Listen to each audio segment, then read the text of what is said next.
Welcome to the channel. It's Jack, the muscle and mobility maker with Stronghold Strength and Conditioning. And today, I'm going to be showing you how to fix that biceps tendinitis. But before we get into it, make sure you take a moment and hit that subscribe button so that you don't miss out on future content like this. Every Saturday, I'm putting out videos showing you how to resolve aches and pains, prevent injuries, and overall optimize your performance inside the gym and outside of it in your daily life and routine. And it doesn't get better than that. Take advantage of it. Ready? Let's go ahead and dive into this one.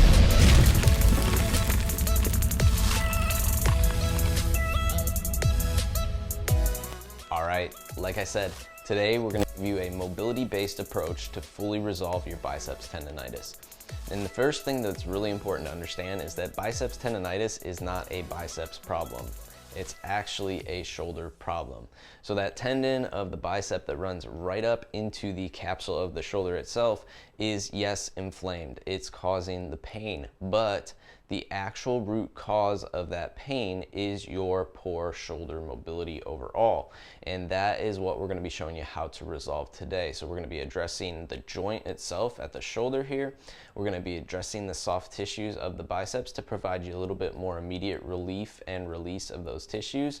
And we're also going to show you some things you could do to help stabilize that positioning and make it stick for good. Okay? So without further ado, let's go ahead and dive into this one. All right, the first thing we're going to start with is centrating the joint. So we want to make sure that the shoulder is sitting in a good position so that it's not overloading and overworking those tissues on the anterior side. So that might be your pec minor, your biceps tendinitis here that you're dealing with, and anterior deltoid. So we loop the band around our shoulder so that it's right at the front of the capsule there, pulling our shoulder back into a good position.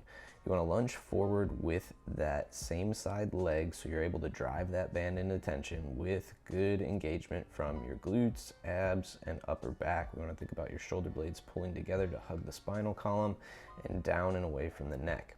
Now you can play with any neck movements here in that position because that can also free up tissues that are running through that shoulder. Now one of the big things we want to do is restore internal rotation here, because oftentimes when we lack internal rotation, our body is compensating into a forward rounded position, and that's adding pressure on those tissues that are at the front of the shoulder. So here I'm placing the band at the elbow, which is going to take the lever and make it a little bit more in extension at the shoulder. So we can restore extension where internal rotation is highly important. You'll notice my fingers interlaced behind my back there as that arm is on the back, but I do want to let that arm get pulled off my body so it's directly pulling at that biceps tendon as well, which again, remember, goes right into that shoulder capsule. The last position we're going to do here with the band anchored at the wrist is pulling it into an internal rotation across the back of the body. So now we're pulling that shoulder down and back, okay? And we're looking at, again, restoring it through the whole system. So all 3 points are important here. Start at the top of the shoulder, move to the elbow, move to the wrist. The arm is always in internal rotation, and you're gonna get a little different stimulus from each one because of the direction of the pull of the band. Again, play with the head and neck, see what feels good, see what's tight in that position, and just breathe and relax. So nasal breathing, diaphragmatic breathing, and relaxation as much as possible. The last thing we're going to do is put both arms into the band so that the wrists are wrapped and then we're holding the band in an internal rotated position at the shoulder. So my thumbs are rotating in toward one another, and I'm just allowing that band to pull me open. I want to keep my shoulders down and back, and then I'm going to add rotation from the arm, keeping it long as I rotate. So you're probably going to get a big stretch through your biceps here, if I'm guessing correctly, and you're going to move that into internal and external rotation. You might get some snap, crackles, and pops as you do this.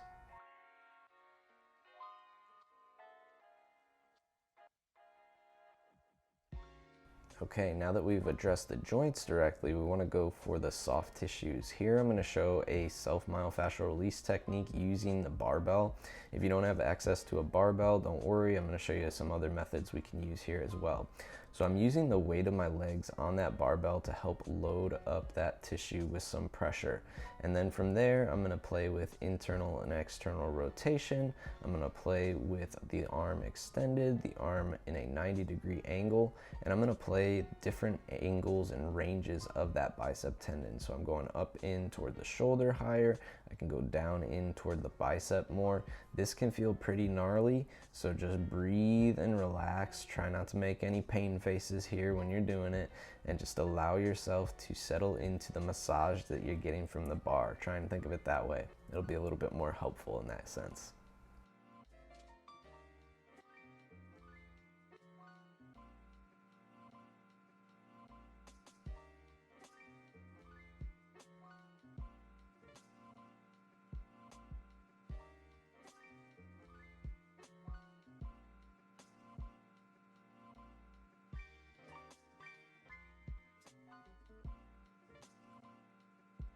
Okay, if you do not have a bar, you can use a softball.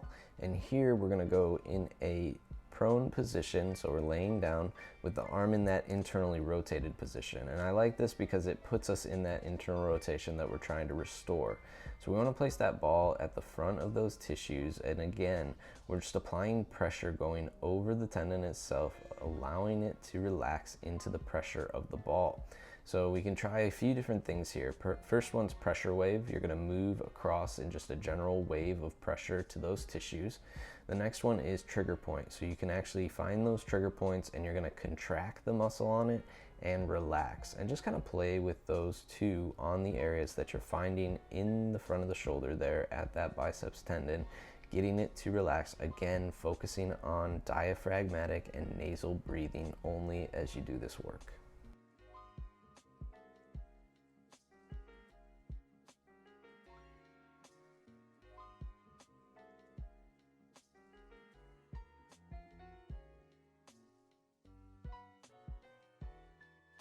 All right, the last option I'm gonna show is voodoo floss or mobility floss, okay? So this is still in the self-myofascial release category here. And what I'm doing is wrapping that band from my mid bicep up into the shoulder as far as I can take it, all right? So the compression of the band, we want to be at a 6 to 8 out of 10 on a scale of 10. So pretty good tension that you're applying over those tissues, and that's what's gonna provide that self-myofascial release there.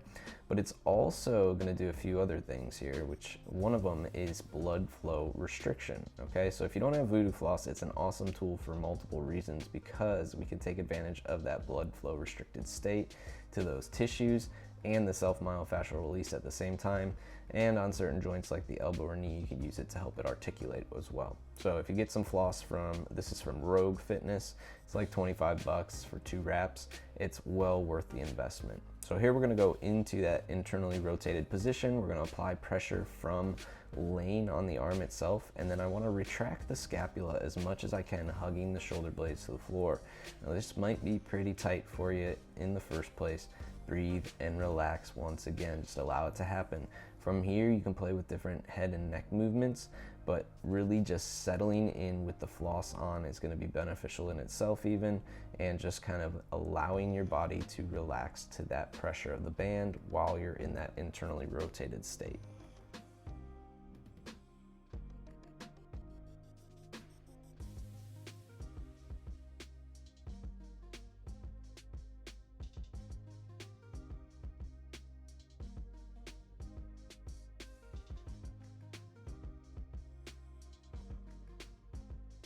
The last thing we want to do now that we've opened up new range of motion is stabilize it with some strength exercises. So here I'm showing a little bit of a press that's banded out to the front from a half kneeling position. Now I want to be in between that band with my arms, so you can notice how far back my arms are. We want the wrists to be vertical, if not behind the elbow as we work here. So that's an externally rotated position as we press overhead, and we want to keep that alignment, not allowing that band to pull me forward. So it might not look like much, but it will add up. The other one I want to show here is a kettlebell screwdriver, okay?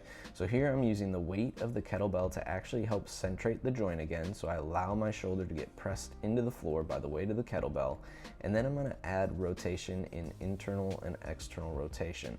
This will help solidify any of the work we did with the bands at the beginning, helping centrate the joint, okay? So here we're doing it with load, which again allows that position to stick better.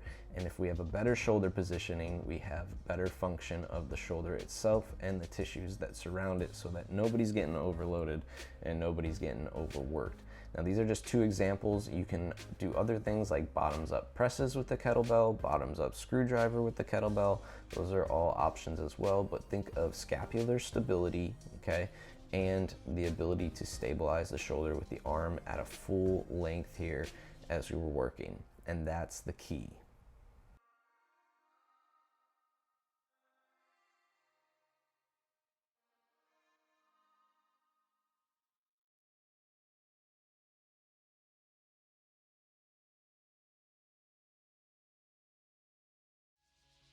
All right, and there you have it, a mobility-based approach to help you fully resolve your biceps tendinitis.